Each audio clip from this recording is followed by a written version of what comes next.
भारताच्या इतिहासात अनेक राजे रजवाडे होऊन गेले, संस्थानिक सुद्धा होऊन गेलेत. प्रत्येकाने आपापल्या कारकीर्दमध्ये शूरतेची प्रचिती दिली. याचबरोबर पुरुषाप्रमाणे या देशात वीरांगनाही होऊन गेलेल्या आहेत. त्यांनी आपल्या शौर्याची,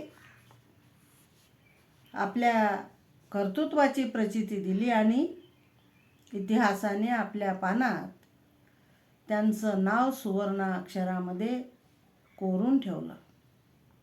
त्यापैकी आदिवासी गोंड समाजाची झलकारी देवी, आदिवासी गोंड समाजाची राणी दुर्गावती यांच्यासारख्या शूर महिला भारत देशात आपल्या शौर्यत्वाचा, कर्तृत्वाचा अजोड ठसा उमटवून गेल्या. परंतु दुर्दैवाने या शूरवीर वीरांगना यांच्यासाठी भारताच्या इतिहासकारांनी जराही जागा ठेवली नाही. ही बहुजन समाजातील स्त्रियांसाठी फार खेदाची बाब आहे. राणी दुर्गावती ही मडावी गोंडवान धर्तीवरील सर्वत्र पसरलेल्या गोंडी साम्राज्याची अतिशय दूरदर्शी, कणखर, जिद्दी, धैर्यशाली राणी होती. गडामंडला राज्य अखंड भारतवर्षात दूरवर पसरलेले होते. त्या राज्याचा राज्यकारभार आणि ते प्रशासन राणी दुर्गावती मडावीने अतिशय व्यावहारिक, चोखपणे, दूरदृष्टी ठेवून सांभाळलेले होते. भारतावर अकबर जेव्हा राज्य करीत होते तेव्हा छोटे मोठे राजे महाराजे अकबरांचे मांडलिक बनले होते. मात्र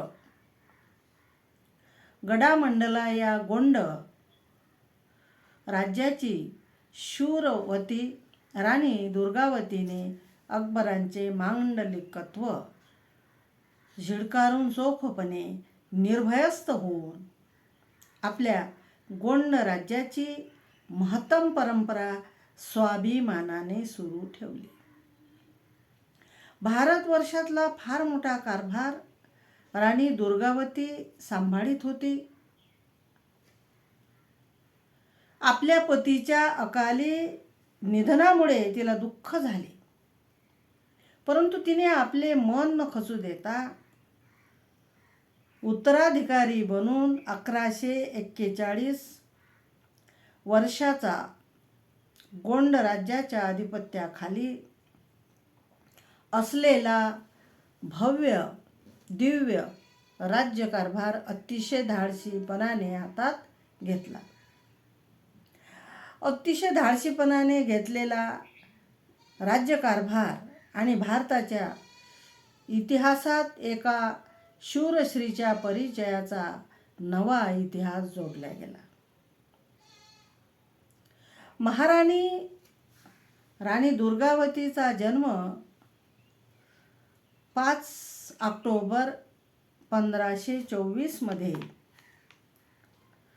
कालिंजर या किल्ल्यात झाला.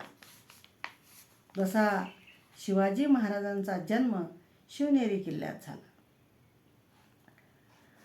अफाट पसरलेल्या गोंडी राज्याच्या अंतर्गत